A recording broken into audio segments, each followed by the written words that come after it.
하나님 앞에서 나는 존귀한 자입니다. 옆에 있는 분도 존귀한 자입니다. 선포합니다. 사랑합니다. 축복합니다.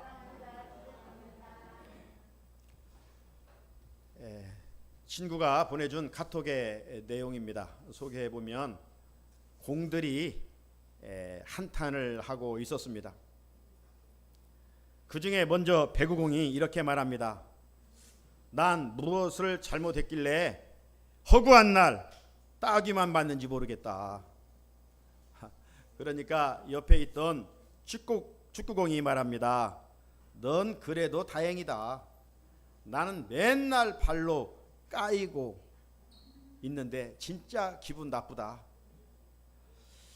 탁구공이 옆에서 또 이야기합니다. 야, 난 맨날 뭐 주걱 같은 걸로 상위에서 때리고 깎고 돌리고 올리고 아주 죽을 맛이야. 그러자 이번에는 야구공이 말합니다. 나는 사실 매일 몽둥이로 쥐어 터진다. 이따금 실밥도 터지고 아유 내가 말을 말아야지. 이 말을 말없이 듣고 있었던 이 골프공이 입을 열었습니다. 그러자 다른 공들은 아무 말도 할 수가 없었다고 합니다. 골프공이 다른 공들에게 뭐라고 말했을까요? 야, 니들 쇠로 맞아봤어? 쇠몽둥이로 맞아봤냐고? 진짜 아파. 재미있는 글 아마 여러분도 혹시 카톡에서 받아보았는지 모르겠지만 공들의 그 이야기들을 들으면서 자기가 위로를 위안을 받았다는 것이죠. 이 글을 읽으면서 저는 이런 생각을 해봤습니다. 살아가면서 내가 가장 힘든 것 같지만 내 주변에는 나보다 힘든 사람도 많고, 내가 가장 슬픈 것 같지만 내 주변에는 나보다 더 슬픈 사람도 있습니다. 내가 가장 살아가면서 불행한 것 같은데 내 주변에는 나보다 더 불행한 사람도 있고, 내가 가장 아픈 것 같은데 내 주변에는 나보다 더 아픈 사람도 있다는 것이죠. 그렇게 내가 겪는 고난으로 쉽게 원망, 불평해서는 안 됩니다. 따라서 우리 그리스도인들은 환경을 보면서 감사하는 자가 아니라 믿음 안에서 얻어진 본질에 대한 감사를 할 수 있어야 합니다. 본질에 대한 감사가 무엇이겠습니까? 하나님의 자녀 삼아 주신 은혜에 대한 감사, 구원해 주신 은혜에 대한 감사, 천국을 영원한 기업으로 주신 하나님의 은혜에 대한 감사 아니겠습니까? 자, 그렇다면 오늘 우리는 그런 의미에서 2021년 전반기를 돌아보면서 여기까지 인도하신 하나님의 은혜를 생각하며 감사하는 감사주일입니다. 장로님 기도처럼 우리가 비록 이스라엘 백성들처럼 밀과 보리를 수확하여 거두어 감사절을 지키는 것은 결코 아닙니다. 우리는 대신 절기의 의미를 살려서 맥주 감사주의를 지키고 있습니다. 하나님은 이스라엘 백성들에게 이 맥주절을 지키라고 언제 명령하셨습니까? 출애굽하여 광야를 지나고 있었을 때였습니다. 하나님은 광야에 있는 백성들에게도 감사하기를 원하셨다는 말이에요. 이 광야는 감사라고 하는 환경과는 영 어울리지 않는 그런 곳 아닙니까? 그럼에도 불구하고 하나님은 모세를 통하여 이스라엘 백성들에게 1년에 3번씩 감사절을 지키라 그렇게 명령하셨어요. 그 세 절기인 유월절, 맥주절, 수장절 말씀 중에 오늘은 맥주절이기에 성경은 맥주절에 대해서 어떻게 말씀하고 있는가? 출애굽기 23장 16절을 보게 되면 맥주절을 지키라. 이는 네가 수고하여 밭에 뿌린 것의 첫 열매를 거둠이니라. 이렇게 말씀하고 있어요. 맥주절의 근거는 내가 수고하여 밭에 뿌린 것의 첫 열매를 가지고 내가 이렇게 농사할 수 있도록 하나님이 비를 주시고 햇빛을 주셨기 때문에 감사합니다. 이런 의미로 하나님께 감사 예배를 드렸던 것이죠. 자, 이런 의미에서 우리도 2021년 코로나19의 어려운 환경에서 이렇게 저렇게 나름 쓰고 애쓰고 땀 흘리며 지내왔습니다. 그리고 얻어진 것들이 있습니다. 이 은혜를 기억하면서 하나님께 감사드리는 주일입니다. 하지만 더 근본적으로 구속사적인 맥추절을 생각해 보면 이 맥추절은 6월절 절기 후 50일째 되는 날 바로 오순절입니다. 그래서 맥추절, 칠칠절, 오순절 이 다 같은 맥락이에요. 여러분 사도행전 2장에 보면 마가다락방에 오순절 날 어떤 역사가 일어났습니까? 바람 같은 성령과 불 같은 성령이 공관과 각 사람에게 임했던 것을 보여줍니다. 그리고 이 경험을 통해서 그곳에 모인 120명 모두 사도행전 2장 4절에 보면 이런 말씀이 있어요. 그들이 다 성령의 충만함을 받고 성령이 말하게 하심을 따라 다른 언어들로 말하기를 시작하니라 라고 말씀하고 있습니다. 따라서 맥주절의 진정한 감사의 의미는 우리가 수고하여 땅의 어떤 소산물을 얻었기에 감사하는 것이 아니라 성령을 선물로 주셔서 구원받게 해주신 은혜에 대한 감사입니다. 그렇게 하나님은 우리들에게 어떤 상황과 조건에서도 구원의 은혜를 기억하며 범사에 감사하라 명하셨던 것이지요. 따라서 우리는 나 같은 죄인 중에 죄인을 구원해 주신 하나님의 은혜를 생각하면 생각할수록 감사드리지 아니할 수가 없습니다. 왜? 내가 너무나도 추한 죄인이기 때문에 그렇습니다. 내 허물과 죄를 누구보다도 내가 잘 알고 있는데 나 같은 죄인을 하나님께서 구원해 주셨으니 성령을 통해서 예수를 주라고 고백할 수 있게 해 주셨으니 얼마나 감사한가. 그러므로 우리는 감사하는 것이죠. 나아가서 하나님은 이런 맥주절 예배를 통해서 지난날 마땅히 감사하며 하나님의 뜻을 이루며 살아야 할 우리들이 이런저런 환경 속에서 감사를 잃어버리고 살았기 때문에 다시금 감사를 회복하라고 이런 절기를 허락해 주시고 예배를 드리게 해 주시고 있습니다. 그런 의미에서 오늘 드려지는 이 맥주 감사 예배는 너무나도 중요하다. 단순한 절기가 아니라는 것을 우리가 기억해야 합니다. 하나님은 맥주 감사절을 맞아 오늘 본문의 베세다 들녘의 기적은 어디로부터 시작되었는지를 분명하게 몇 가지 보여주고 있습니다. 따라서 우리도 삶의 자리에서 정말 오늘 베세다 들녘에 일어났던 기적을 경험하기 위해서는 오늘 들려주신 하나님의 말씀에 순종하는 삶을 살 때 후반기 우리 삶에 하나님이 행하시는 놀라운 기적을 경험하며 살게 될 줄로 믿습니다. 그렇다면 오늘 본문에 어느 때에 기적이 일어났을까요? 먼저는 영혼이 잘 될 때 기적이 일어난다는 것을 말씀해 주십니다. 자, 오늘 베세다 들녘의 사건이 있기 전 배경을 살펴보면요, 예수님께서 12제자들을 이 동네 저 동네 전도하러 파송하였습니다. 그래서 제자들이 예수님 부탁대로 이 동네에 가서 저 동네에 가서 열심히 복음을 전하였어요. 자, 이런 맥락에서 애나 직임이나 제자의 사명은 무엇입니까? 예수를 전하는 겁니다. 복음을 전하는 거예요. 하나님의 나라를 전하는 거예요. 죽어가는 영혼을 살리는 것입니다. 자, 제자들이 열심히 흩어져서 전도한 다음에 예수님께 돌아와서 보고를 합니다. 전도 현장 보고를 해요. 그리고 이제 예수님께서 그 전도 현장의 보고를 들으신 후에 오늘 본문은 이제 시작됩니다. 제자들과 함께 제자들을 데리고 벳세다로 향하셨다라고 말씀하고 있습니다. 우리 속담에 발 없는 말 천리를 간다고 그러죠.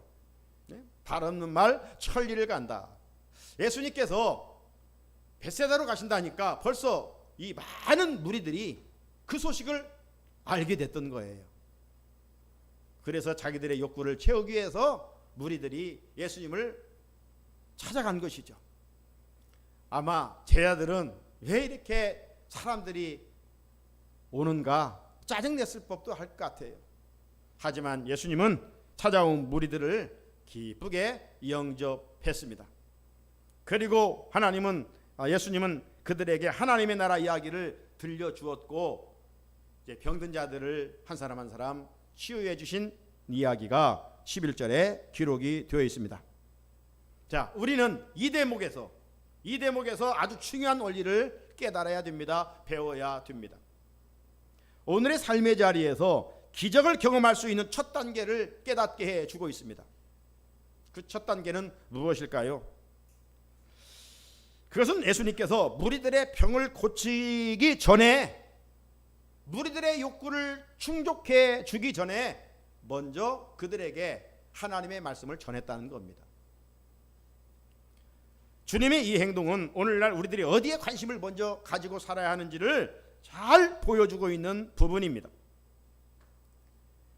예수님은 무리들의 병을 고치기 전에 먼저 무리들의 영혼을 불쌍히 여겨 주셨습니다. 그렇다면 주님의 제자인 우리들은 세상 사람들처럼 되는 대로 사는 존재가 아니라는 것이죠. 이 원칙을 따라 살아야 됩니다. 주님의 이 원칙을 잘 대변해 주는 말씀이 요한삼서 1장 2절, 우리가 잘 알고 있는 말씀입니다. 같이 한번 읽어볼까요? 시작. 사랑하는 자여, 내 영혼이 잘뛴 같이 네가 범사에 잘뛰고 강건하기를 내가 간구하노라. 아멘. 이 말씀은 예수님의 제자 사도 요한이 제자 가이오에게 들려주시는 부탁의 그런 말입니다. 자, 이 말씀은 단지 요한이 가이오에게만 부탁한 말이 아니라 가고 오는 모든 세대의 그리스도인들에게 변할 수 없는 천금 같은 말씀입니다. 그렇다면 그리스도인 우리들은 이 말씀을 우리 마음의 신비에 정말 잘 새길 수 있어야 합니다. 이 말씀의 원리는 건물의 기초와 같습니다. 기초가 부실하면 건물은 무너집니다. 큰 사고를 만날 수밖에 없습니다. 엄청난 피해가 발생합니다. 이처럼 성도들은 말씀의 원리에 순종하고 살면 6월 첫날 월상 예배를 통해서 시냇가에 심은 나무처럼 철따라 열매를 맺으며 그 삶이 형통의 은혜를 누릴 수 있지만, 이 말씀을 거슬려 내 생각대로 세상 방법으로 앞서 살아가면 그 영혼이 피폐해지고 그 인생은 사막에 심겨진 나무처럼 지금은 잎이 푸르는 것 같지만 시간이 지나면서 완전 고사되고 말 것입니다. 그러면 하나님이 세우신 원칙을 붙들고 말씀대로 살아갈 때 하나님이 행하시는 베세다 들녘의 기적을 오늘의 삶의 현장에서 우리도 경험할 수가 있습니다. 사랑하는 성도 여러분, 그런데 성도들 중에는 육신의 건강은 엄청 생각하면서 영혼의 건강에 대해서는 무관심하는 이들이 많습니다. 코로나19 팬데믹이 길어지면서 목회자로서 걱정이 되는 것은 성도들이 육신의 건강에 관심을 가지는 만큼 영혼에 대한 건강에 관심을 가져야 될 텐데 그렇게 지금 살고 있느냐라고 하는 것이죠. 하나님 백성들의 영혼이 진공 상태면 어떻게 될까요? 오늘도 영과 진리로 하나님께 예배드려야 할 시간임에도 불구하고 예배에 대한 사모함이 결핍된다면 그 인생이 행복하고 만족할까요? 그 영혼이 더 육신이 건강해질까요?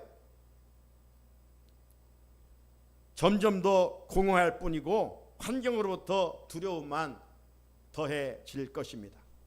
인간적인 염려, 근심이 쌓여 뼈가 마르는 그러한 것들이 찾아오게 되는 것이죠.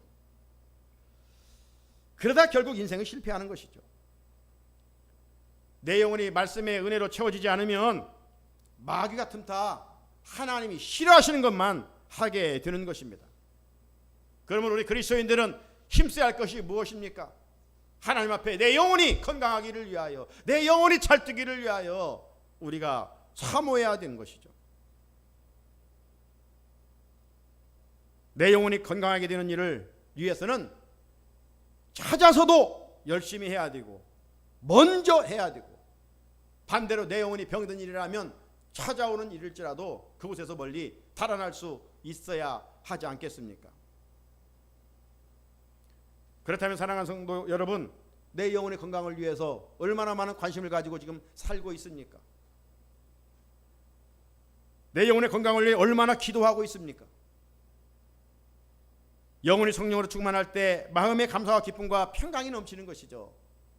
어떤 환경에서도 찾아가는 삶을 살게 되는 것입니다. 그렇다면 우리들은 믿음의 부유함을 사모하며 어떤 상황에서도 하나님께 소망을 두고 어떤 관계에서도 서로 사랑하며 살아가야 할 것입니다. 왜 그렇습니까? 우리에게 항상 있어야 할 것은 믿음, 소망, 사랑이기 때문입니다. 이 세 가지가 부유하다면 지금 내 영은 건강하다는 증거이겠죠. 그렇지 않고 소멸될 것을 향하여 목숨을 걸고 사노라면 몸은 날마다 피곤하고 욕망에 목말라 할 것이고 그렇게 비참하게 살아갈 수밖에 없습니다. 이들의 입술에는 감사 대신에 항상 원망, 불평, 누구를 탓하게 되고 그들의 마음에는 평안 대신 근심과 걱정만 자리 잡게 됩니다. 사랑하는 성도 여러분, 우리가 입는 옷도 다 순서가 있는 거예요. 아무렇게 입는 게 아니에요. 속옷을 입고 와이셔츠를 입고 넥타이를 차고 겉옷을 입는 것입니다. 이게 옷 입는 순서예요. 하나님 앞에서 우리의 삶도 마찬가지입니다. 내 영혼의 건강을 위하여 먼저 애쓰고 그 다음에 범사가 잘 되기를 바라고 강건하기를 사모해야 합니다. 이것이 성도의 삶의 불변의 원칙입니다. 성도님 여러분, 벳세다들에게 기적을 삶의 자리에서 경험하고 살고 싶습니까? 내 영혼이 잘 되기를 사모하며 투자하십시오. 내 영혼의 진공 상태이거나 내 영혼의 상태가 쭉정이가 되지 않게 몸부림치십시오. 주님을 기쁘게 하고 그분이 행하시는 기적을 경험하려면 오늘 벳세다들에게 예수님은 육신의 병을 치유하기 전에 먼저 무리들의 영혼을 걱정하셔서 하나님의 말씀을 선포하셨습니다. 영혼에 대한 건강에 관심을 가질 때 영혼이 잘 된 같이 범사와 그리고 강건의 은혜를 하나님이 보장해 주신다고 약속하셨습니다. 또 하나는 나눌 때 기적이 일어납니다. 나눌 때 기적이 일어났어요. 다시금 우리의 시선을 2000년 전 벳세다들역에 예수님과 12제자들과 그리고 많은 무리들이 앉아있는 그곳으로 한번 시선을 돌려봅시다. 무리들이 예수님을 찾아 그곳에 왔던 시간은 이른 아침이었던 것 같습니다. 예수님께서 무리들에게 하나님의 나라의 말씀을 재미있게 전하시다 보니 어느덧 해가 저물어서 기울고 있었던 것 같습니다. 그러자 제자들이 예수님께 찾아와서 이렇게 말합니다. 오늘 12절인데요. 날이 저물어가매 12사도가 나와 여짜오디 무리를 보내어 두루 마을과 촌으로 가서 유하며 먹을 것을 얻게 하소서. 우리가 있는 여기는 빈들이니이다. 저는 이 말씀을 읽으면서 제자들도 많이 배가 고팠나 보다. 그래야 빨리 무리들이 흩어져야 자기들도 예수님을 통해서 이제 함께 음식을 먹고 배부를 것 같은 그런 생각이 찾아왔나 봐요. 그래서 예수님께 가서 그렇게 말했던 것 같아요. 그런데 예수님은 제자들의 말을 듣고 상식밖에 말씀을 하십니다. 도저히 이해될 수 없는 말씀을 하셨어요. 어떤 말씀입니까? 13절 상반절에 보면 예수께서 이르시되 너희가 먹을 것을 주라. 너희가 먹을 것을 주라. 지금 자기들도 먹을 것이 없어요. 제자들은. 그렇다면 예수님은 제자들의 형편을 모르고 하신 말씀이었을까요? 아니겠지요. 왜 그렇다면 제자들에게 먹을 것을 주라고 명하셨을까요? 예수님이 이 사건을 통해서 오늘날 주님의 제자들인 우리들이 어떻게 살아야 하나님이 행하시는 기적을 삶의 자리에서 경험할 수 있는가를 가르쳐주기 위함이었던 것입니다. 주님의 말씀이 있은 후에 제자들이 이제 그 벳세다들역에 있는 무리들을 찾아가서 혹시 뭘 먹을 것이 있나 찾아봤던 것 같습니다. 어느 정도 시간이 흐르겠죠? 12제자 중에 안드레가 예수님, 여기 한 어린아이가 보리떡 5개, 물고기 2마리, 이걸 제가 가져왔습니다. 13절에 보게 되면 계속 그 말씀이 있죠. 여짜오니 우리에게 떡 5개와 물고기 2마리밖에 없으니 이 모든 사람을 위하여 먹을 것을 하지 아니하고서는 할 수 없사옵나이다 하니. 왜 제자들이 이렇게 말했겠어요? 벳의 들녘에는 아이와 여자 위에 남자만 5천 명이었습니다. 그러니까 약 2만 명의 사람들이 그곳에 모여 있었습니다. 똑같은 내용을 담고 있는 다른 복음서에 보게 되면 머리가 좋은 빌립이 계산을 빨리 하잖아요. 그리고 무리들 한번 딱 한 2만 명 하고 예수님께 말씀하시기를 이 무리들에게 조금씩만 나누어줘도 200데나리온은 필요합니다. 이렇게 이야기합니다. 여러분, 제 아들에게 이런 큰 돈도 없었거니와 있다고 해도 당장 어디 가서 빵을 사오고 떡을 사오고 양식을 구해 올 수가 있겠습니까? 이런 극강 상황인데 그러면 예수님은 왜 제 아들에게 없는 것을 아시면서도 너희가 먹을 것을 주어라 그렇게 말씀하셨을까요? 분명한 메시지가 거기에 담겨 있지 않았겠습니까? 예수님은 이제 무리들로 하여금 오늘 본문에 보게 되면 소그룹으로 앉게 한 후에 한 어린아이가 가져온 이 오병이어를 제자들의 손에 의해서 무리들에게 나누어 주도록 명하셨습니다. 자, 오병이어 극히 적은 겁니다. 한 어린이의 점심분입니다. 그 극히 작은 것을 제자들의 손에 의해서 무리들에게 나누고 또 나누었더니 이게 어찌 된 일입니까? 없어진 것이 아니라 모인 무리들이 다 배불리 먹고 12광주리가 남았다라고 말씀합니다. 사랑하는 성도 여러분, 예수님은 이 사건을 통해서 우리에게 하나님이 행하시는 기적은 타인과 나눌 때 그리고 누군가에게 줄 때 일어난다는 것을 알려주고 있습니다. 우리 인간의 본능은 어떻습니까? 욕심과 탐욕입니다. 그러나 우리가 경험해 보지만 우리 주변에 욕심과 탐욕으로 살던 사람이 끝까지 승리하는 법은 결코 없습니다. 한순간 와르르 무너지게 되어 있죠. 망합니다. 우리가 왜 구원받았습니까? 우리 예수 그리스도께서 십자가에 달리사 물과 피를 한 방울씩 남김없이 다 흘려주셨기에 우리는 구원을 받았습니다. 그렇다면 내 영혼이 잘 되고 범사가 잘 되는 비결 중 하나는 뭐냐? 나누고 베푸는 일입니다. 나누고 베푸는 일은 결코 손해보거나 없어지는 일이 아니라는 것이죠. 누가복음 6장 38절 같이 한번 읽어볼까요? 시작. 주라 그리하면 너희에게 줄 것이니 곧 후이되어 누르고 흔들어 넘치도록 하여 너희에게 안겨주리라. 너희가 헤아리는 그 헤아림으로 너희도 헤아림을 도로 받을 것이니라. 아멘. 한마디로 말하면 주는 것이 복이 있다는 것이죠. 황금률도 뭡니까? 남에게 대접을 받고자 하는 대로 먼저 남을 대접하라. 이것이 모든 구약의 율법을 완성하는 것이다 말씀하고 있잖아요. 뒤로 타락한 인간은 너무 이기적이에요. 우리가 얼마나 이기적입니까? 나밖에 모르잖아요. 그런데 남을 생각하여 손을 펴는 일은 바로 하나님이 행하신 일을 경험할 수 있는 사람이라는 것입니다. 우리의 욕심과 탐심을 십자가에 못 박고 주님의 손을 본받아 나누고 베풀면서 하나님이 행하시는 기적을 경험할 수 있기를 간절히 소원합니다. 그토록 감사할 때 오늘 기적은 일어났어요.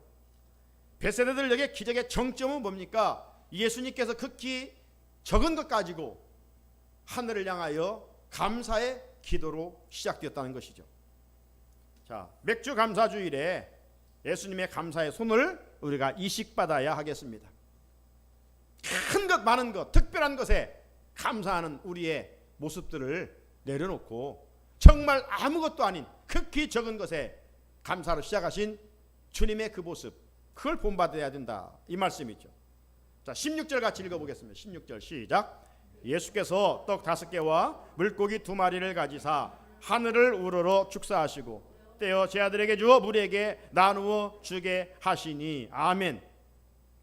안드레가 가져온 정말 한 어린이가 먹고도 배고플 정도의 극히 적은 양을 가지고 예수님은 하늘을 우러러 축사하셨다, 감사하셨다 이 말입니다. 감사하신 후에 제 아들에게 그것을 전달해 주었고 제 아들은 또 무리들에게 나누고 또 나누도록 했습니다. 감사로 시작된 오병이어는 놀랍게도 나눌수록 풍성해져 오늘 마지막 절을 보게 되면 다 배불리 먹고도 12강주리가 남았다라고 기록하고 있습니다. 17절이죠. 먹고 다 배불렀더라. 그 남은 조각을 12바구니에 거두니라. 사랑하는 성도 여러분, 우리가 살고 있는 이 광야 같은 세상은 감사의 조건보다는 원망과 불평할 조건들이 너무나 많습니다. 그래서 우리는 하나님의 뜻이 감사인 줄을 알면서도 마귀가 좋아하는 원망, 불평에 사로잡혀 살아갈 때가 얼마나 많은지 모릅니다. 그렇게 우리의 환경은 지난날보다 훨씬 더 좋아졌지만 행복지수는 점점점 낮아지고 있습니다. 왜 그럴까요? 헛된 욕심을 추구하고 감사를 잃고 살기 때문입니다. 만족함 대신 원망과 불평에 사로잡혀 살고 있기 때문입니다. 하나님이 행하시는 기적은 감사 안에서 일어났습니다. 그렇다면 여러분 무엇을 감사하겠습니까? 특별한 일로, 어떤 큰 일로, 다른 사람도 감사할 만큼의 어떤 감사의 조건이 채워졌으므로 감사한다면 우리 일생 몇 번이나 감사하고 살 수 있겠습니까? 그렇다면 하나님께서 범사에 감사라고 그러셨는데 하나님이 우리의 형편을 전혀 모르고 하신 말씀 아니겠어요? 부당한 말씀 아니겠습니까? 특별한 일로 감사하는 것이 아니라 돌아보면 요즘 핫한 찬양처럼 지난번 우리 찬양대가 찬양한 것처럼 참 모든 일이 당연한 것 같지만 모든 것이 당연한 것이 아니라 하나님의 은혜였소라고 우리는 고백하지 않을 수가 없습니다. 우리가 진실로 하나님의 은혜를 기억하고 감사할 때 하나님이 행하시는 기적을 경험하며 살 수가 있습니다. 오늘 감사주일 예배를 드리면서 조용히 눈을 감고 한번 생각해 보면 감사할 내용은 일상적이고 평범한 데 있다는 것을 우리가 한번 기억하고 지났으면 좋겠습니다. 그래서 끝으로 윤세영 작가의 일상의 기적이라는 글 일부를 소개하고 말씀을 마치고자 합니다. 우리들이 입으로는 감사를 유치지만 진정으로 느끼는 사람은 적은 것 같습니다. 안구 하나 구입하려면 1억이라고 하니 눈 2개를 갈아 끼우려면 2억이 들고 신장을 바꾸는 데는 3천만 원, 심장 바꾸는 데는 5억 원, 간 이식이 안 되는 7천만 원, 팔다리가 없어 의수와 의족을 끼워 넣으려면 더 많은 돈이 든답니다. 지금 두 눈을 뜨고 두 다리로 건강하게 걸어다니는 사람은 몸에 51억이 넘는 재산을 지니고 다니는 것과 같습니다. 도로 가운데 질주하는 어느 자동차보다 비싼 훌륭한 두 발로 자가용을 가지고 세상을 활보하고 있다는 기쁨을 우리는 잊지 말아야 하겠습니다. 그리고 갑작스런 사고로 앰뷸런스에 실려갈 때 산소 호흡기를 쓰면 1시간에 36만 원을 내야 한다니 눈, 코, 입 다 가지고 두 다리로 걸어다니면서 공기를 공짜로 마시고 있다면 하루에 860만 원씩 버는 셈입니다. 우리들은 51억짜리 몸에 하루에 860만 원씩 공짜로 받을 수 있으니 얼마나 감사한 일입니까? 그런데 왜 우리는 늘 불행하다고 생각하는 걸까요? 그건 욕심 때문이겠지요. 감사하지 못하는 사람에게는 기쁨이 없고 기쁨이 없으면 결코 행복할 수 없습니다. 감사하는 사람만이 행복을 누릴 수 있고 감사하는 사람은 행복이라는 정상에 이미 올라가 있다고 생각합니다. 오늘부터 지금부터 숨 쉴 때마다 감사의 기도를 드려야 하겠습니다. 일상의 기적에 대한 노래입니다. 고백입니다. 시입니다. 사랑하는 성도 여러분, 감사는 내가 앞으로 살아가야 할 모든 기적의 동력입니다. 감사는 내가 앞으로 살아갈 모든 동력의 축복의 동력입니다. 그러므로 없는 것 불평하지 말고 예수님처럼 극히 적은 것부터 감사합시다. 그리고 일상적이고 평범한 것부터 감사합시다. 나아가 오늘 하루를 살 수 있음에 감사 또 감사함으로 벳세다 들녘의 기적을 경험하는 우리 성산의 성도들이 될 수 있기를 주님의 이름으로 축복합니다. 하나님 아버지, 감사 주일을 맞아 잃었던 감사를 다시금 말씀을 통해서 회복시켜 주시니 감사합니다. 우리 경험으로 감사하면 정말 내 마음이 평안하고, 감사하면 내 마음도 행복하는데, 우리가 타락한 인간 속에서 잘못된 가치관을 가지고 없는 것을 바라보며 원망불평했던, 누구를 탓하면서 지냈던 우리의 모습들, 그에게서 지난날보다 환경은 좋아졌지만 행복지수는 여전히 낮아지고 있는 우리의 현실입니다.